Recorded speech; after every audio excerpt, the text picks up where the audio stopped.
Good morning বন্ধুরা, সবাই কীরকম আছো? আশা করি সবাই ভালো আছো। এখন বাজে সকাল 8টা। তো ওয়েলকাম ব্যাক টু মাই মিষ্টি লাইফস্টাইল। বড়োদেরকে প্রণাম জানিয়ে আর ছোটোদেরকে অনেক ভালোবাসা দিয়ে আজকের ভিডিওটা শুরু করছি। তো দেখো, আমি এদিকে আজকে সকাল সকাল কেন রেডি হয়েছি জানো? কেন কি আজ আমি যাচ্ছি মাথাভাঙায় আমার একটা মনের আশার জিনিস পূর্ণ করতে। তো সেটার জন্যই যাওয়া হচ্ছে। যেদিকে আমি ফাইনালি রেডি হয়ে নিয়েছি। আর এখন বাজে হচ্ছে সকাল 8টা, বেশি একটা বাজে না, কিন্তু তাড়াতাড়ি যাবো, তাড়াতাড়ি আসবো তার জন্য। তো চলো, ওখানে যেয়ে দেখা হবে, কথা হবে। আচ্ছা ঠিক আছে, আর ভিডিওটার সাথে থাকবে। আর তোমার থাম্বনেল দেখে তো বুঝতে পারছো। সো বন্ধুরা, এদিকে রেডি হয়ে চলে এসেছি মেয়েকে খাওয়ার করে দিতে। কেন কি ওকে তো খাইয়ে ঠুয়ে যেতে হবে।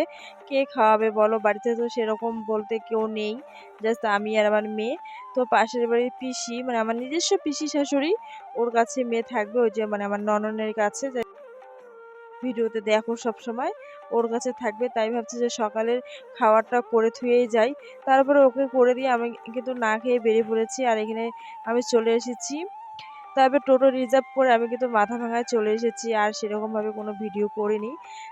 তারপরে আমি যে জিনিসটা আমার এতদিনকার আশা, সেই মানে জিনিসটা নিতে গেলাম। তো ফার্স্টে আমার এই মানে ফ্রিজটা পছন্দ হলো, কিন্তু সত্যি বলতে আমার ওই ফ্রিজটা নেওয়া হয়নি কিছু সমস্যার কারণে। আর এদিকে দেখো, আমরা ফ্রিজ নেওয়ার পথে, বাড়ি যাওয়ার পথে, মানে সকালে তো কিছু খাইনি, তো খিদে লেগে গেছে, তাই মিষ্টি, তারপরে পুরি, তারপরে সবজি খেয়ে নিয়েছি। আর এদিকে দেখো, আমরা ফাইনালি টোটোতে বসেও পড়লাম। আর মানে বাড়ি যাওয়ার রওনাতে। তো আমি টোটোটা এখান থেকে রিজার্ভ করে নিয়ে গিয়েছিলাম।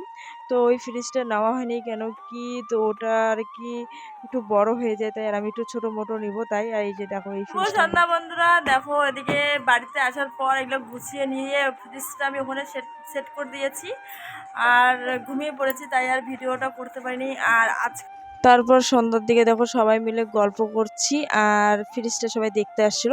মেয়ে গিয়েছে বিয়ে বাড়িতে। চলো আজকের ভিডিওটা এখানে শেষ করে দিচ্ছি।